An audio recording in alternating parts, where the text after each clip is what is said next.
Hello and very good afternoon. नमस्कार, स्वागत है आपका प्राइम न्यूज के डिजिटल प्लेटफॉर्म पर और मैं हूं आपके साथ पंकज पांडे। हर दिन की तरह एक बार फिर आपके बीच उपस्थित हूं इस उम्मीद में कि शायद आज आप में से कोई हमसे सवाल करेगा, फिर मैं उसका जवाब दूंगा। खैर, तो बिना वक्त गवाए आप लोगों से गुजारिश करते हुए कि हमारे इस सेशन में जब हम आपके साथ बातचीत कर रहे हो तो ज्यादा से ज्यादा संख्या में आप जुड़े, ताकि हमें ये तो पता चले कि प्राइम न्यूज को कितना सपोर्ट आप लोग कर रहे हैं, क्योंकि प्राइम न्यूज ने तो हमेशा अपने दर्शकों की चिंता की है और हर छोटी बड़ी खबर, यहां तक कि कई बार जब आप दर्शकों में से ही कुछ लोग जो ऐसे होते हैं जो खबर भेजते हैं तो वहां हम रिपोर्टर्स को भेजकर उन खबरों को कवर भी हमने कराया कई मौकों पर। तो हमें दर्शकों का प्यार तो लगातार मिल रहा है। ठीक है, कई बार इंटरेक्शन जब होता है हमारे बीच में, टू वे कम्युनिकेशन होता है, तो आप लोग में कुछ लोग जुड़ते हैं, कुछ नहीं जुड़ते हैं, कुछ सवाल पूछते हैं, कुछ नहीं पूछते हैं, लेकिन चूंकि हमारा कर्तव्य है, हम आपके बीच जाएंगे आपका आशीर्वाद लेने के लिए, और इसलिए हमने डिजिटल माध्यम को चुना, क्योंकि इसमें दो तरफा बातचीत हो सकती है। क्योंकि जब हम टीवी पर होते हैं तो फिर हम अपनी बात तो रख लेते हैं, लेकिन आपकी जो बातचीत है वो हमें पता नहीं चल पाता है कि आप क्या देखना चाहते हैं, क्या पसंद करते हैं। खैर, हमने कुछ खबरों को काफी प्रमुखता के साथ आज चलाया है और उस पर भी हम आगे भी बने रहेंगे। इसमें देखिए, सबसे पहली महत्वपूर्ण खबर जो थी वो थी पुलिस स्मृति दिवस। तो दरअसल पुलिस स्मृति दिवस को लेकर जिस तरीके से कार्यक्रम किया गया, यहां पर सीएम योगी ने उत्तर प्रदेश पुलिस व्यवस्था को लेकर बहुत सी बातें कही। स्मृति दिवस हर साल 21 अक्टूबर को मनाया जाता है, क्योंकि 21 अक्टूबर वो दिन है जब लेह लद्दाख में सीआरपीएफ के जवानों को मौत के घाट उतार दिया था धोखे से हमला करते हुए चीनी सैनिकों ने। और तब से 21 अक्टूबर का वो दिन था, तभी से इसे पुलिस स्मृति दिवस के तौर पर मनाया जाने लगा। और इस दौरान होता यह है कि हर एक राज्य में, हर एक जिला मुख्यालयों में स्मृति दिवस का आयोजन किया जाता है और पिछले एक साल में जो भी शहीद होते हैं पुलिस के जवान, उन्हें नमन किया जाता है, श्रद्धांजलि दी जाती है और उनके परिजनों को सम्मानित किया जाता है। यानी कि आप देखें तो 1 अगस्त जो है 1 सितंबर 2022 से लेकर 31 अगस्त 2023 तक, यानी बीते एक साल में जो भी पुलिसकर्मी हमारी सुरक्षा में अपनी ड्यूटी के दौरान अपराधियों से लड़ते हुए, अपराधियों पर लगाम कसते हुए किसी भी तरीके से अगर शहीद हो जाता है तो उनको फिर श्रद्धांजलि दी जाती है। तो आज लखनऊ स्थित पुलिस लाइंस में स्मृति दिवस के मौके पर सीएम योगी ने उन पुलिस वालों को श्रद्धांजलि दी। तो देश भर में करीब 150 पुलिस वाले शहीद हुए पूरे एक साल में। इसमें से यूपी के भी 3 जवान थे, इसमें से 2 तो गनर थे, उमेश पाल के, जिनकी हत्या अतीक के गैंग ने की थी प्रयागराज में, धुमनगंज में।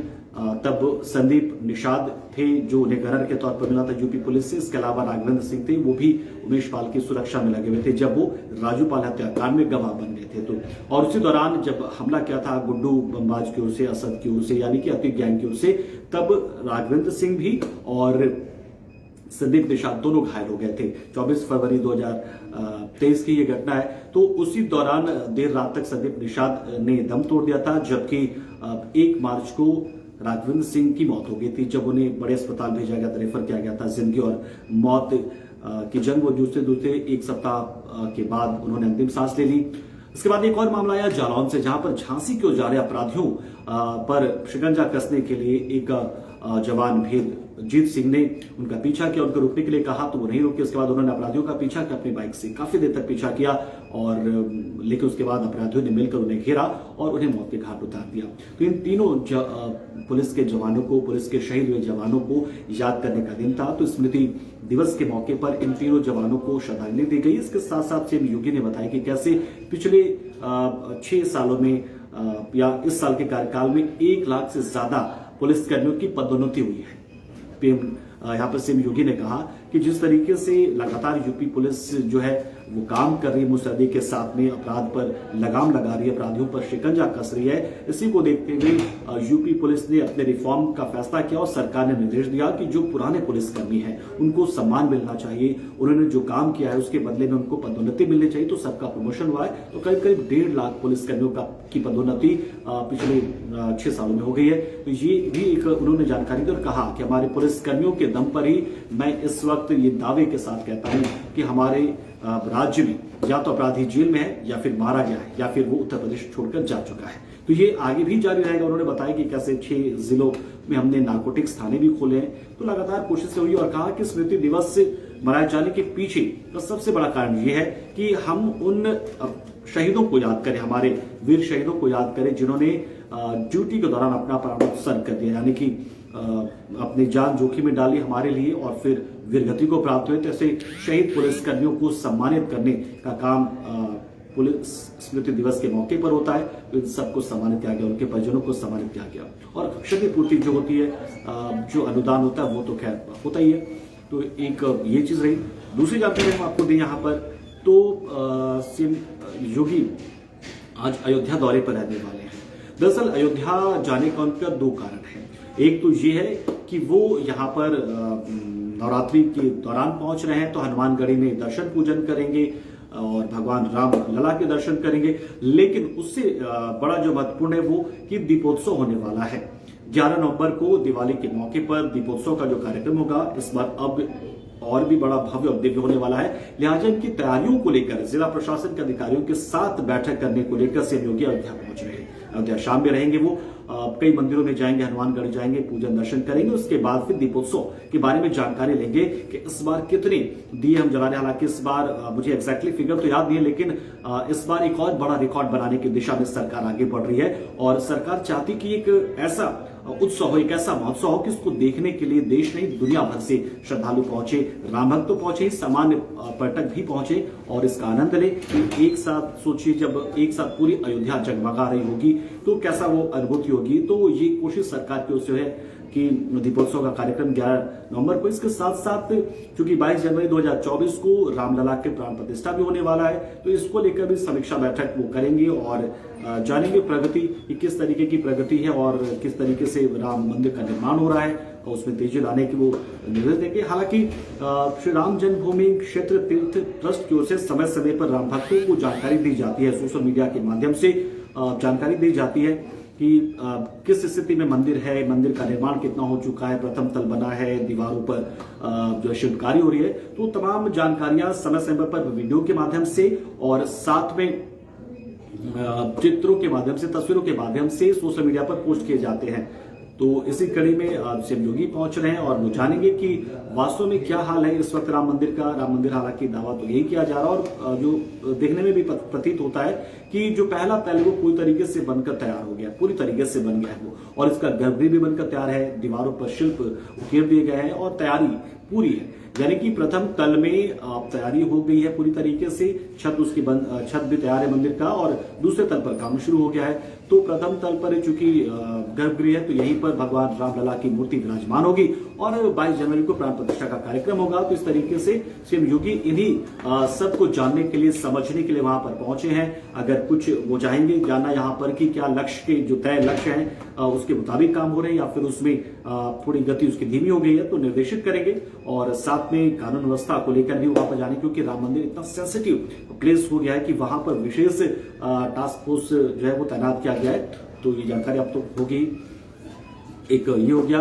इसके अलावा अगर हम बात करें तो अयोध्या दौरे पर वो रहेंगे। एक बड़ी खबर ये आई कि प्रयागराज की जो पुलिस है वो एक बार फिर से उमेश पाल हत्याकांड के में फरार चल रहे आरोपियों पर शिकंजा कसना शुरू कर चुकी, क्योंकि अदालत से उन्हें इस बात की मंजूरी मिल गई है कि आरोपियों के घर को वो कुर्क कर ले। हालांकि पहले भी कुर्की हो चुकी है और जो प्राधिकरण है, नगर विकास प्राधिकरण, वो पहले भी उनके मकानों को जमींदोज कर चुका है। लेकिन अब एक मकान तो है नहीं उन लोगों के, कई मकान है। लिहाजा एक बार फिर पुलिस इसी कार्रवाई को शुरू करने वाली। इसी कड़ी में शाइस्ता परवीन हो जाए या अतीक की बहन आयशा नूरी हो जाए, उनके सहयोगी गुड्डू मुस्लिम हो जाए, ऐसे तमाम 6 आरोपी हैं कुल।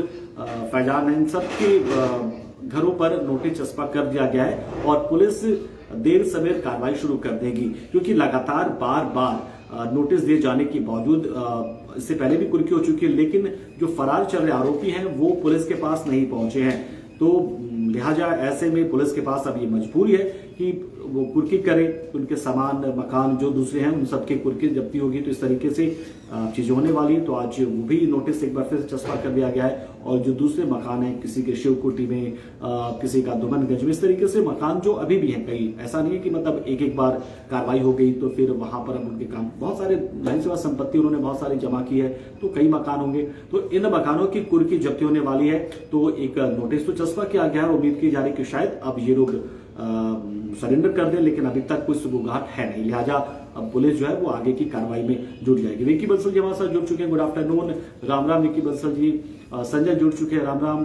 तो इस तरीके से तमाम साथी हमारे साथ जुड़ते हैं, बड़ा अच्छा लगता है, खुशी मिलती है हमें कि हाँ, हमें हमारे साथ बातचीत करने के लिए हमारे दर्शक तो हैं मौजूद कम से कम, क्योंकि टीवी में बड़ा बोरिंग सा लगता है, बोझिल लगता है कि मतलब आप बस खबर पढ़ रहे हैं। हाँ ठीक है, ये खबर अच्छी हो, बड़ी हो तो मजा आता है, लेकिन जो सीधा इंटरेक्शन आपके साथ होता है डिजिटल प्लेटफॉर्म पर, उसकी बात ही कुछ अलग है।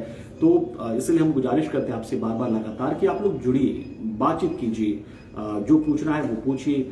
ठीक है, तो आपको लगता होगा कोई बहुत बड़ा ये हस्ती तो है नहीं, ये कोई श्वेता सिंह है नहीं, ये कोई बहुत बड़ा, तो हो सकता है कि आपको मेरी बातें पसंद आए, लेकिन देखिए जो भी खबर मैं बता रहा हूं उसमें कोई व्यूज नहीं है, कोई एजेंडा नहीं है, कोई नैरेटिव नहीं है। जो खबर है बस उस खबर के पीछे मैं रहता हूं। ये जो है हमारी कोशिश रहती है प्राइम न्यूज की कि हम खबर को ही दिखाएं और खबर के पहलुओं को दिखाएं, व्यूज अपने नहीं। व्यूज अगर आपके कुछ है तो आप अपने व्यूज हमारे पास रख सकते हैं। किसी खबर से जुड़ी जानकारी आपको चाहिए तो आप पूछ सकते हैं, तो आप पूछिए, बेझिझक होकर आप पूछिए। सवाल आपको पूछना है तो आप पूछिए, प्राइम न्यूज कोशिश करेगा कि आपके सवालों का वो जवाब दे। तो ये कोशिश हमारी रहती है और इसे डिजिटल प्लेटफॉर्म के माध्यम से आपके साथ बातचीत करने के लिए हम लगातार आते, हर दिन आते हैं समय निकालकर, और कोशिश रहती है कि एक निश्चित समय पर हम आए। लेकिन पता ही आपको कि खबरों की दुनिया है, जब खबरों का फ्लो बढ़ जाता है या खबरें बहुत ज्यादा आ जाती है तो फिर कई बार बहुत मुश्किल हो जाता है समय निकालना। तो ऐसे में फिर हम बुलेटिन में चले जाते हैं, लेकिन फिर भी कोशिश रहती है कि हम आए, अपने प्यारे प्यारे दर्शकों के साथ इंटरेक्ट करें, उनके साथ बातचीत करें, सुख दुख की बात भी कर सकते हैं। ऐसा नहीं है कि सिर्फ खबरों की बात होगी, सामान्य अगर जानकारी आपके क्षेत्र में किस तरह की स्थिति है, जैसे कि दुर्गा पूजा का वक्त चल रहा है, जाहिर सी बात है बहुत सारे दर्शक होंगे जिन्होंने नवरात्रि का व्रत रखा होगा तो अपनी सेहत का ख्याल रखिएगा। बहुत सारे दर्शक होंगे जो मेला घूमने जाना चाहते होंगे तो मेला जाइए, लेकिन हुड़दंग नहीं कीजिएगा। तो इस तरह की बातचीत भी हम कर सकते हैं, ऐसा नहीं है कि सिर्फ खबर और सिर्फ खबर की बात हो। तो ये चीजें हैं, क्योंकि यही हमारी कोशिश है कि इंटरेक्शन हमारा बना रहे, प्यार आपका मिलता रहे, आपका आशीर्वाद मिले हमारा, और इसलिए हम लगातार आपके बीच पहुंचते हैं। तो आज के लिए इतना ही, इजाजत दीजिए, नमस्कार।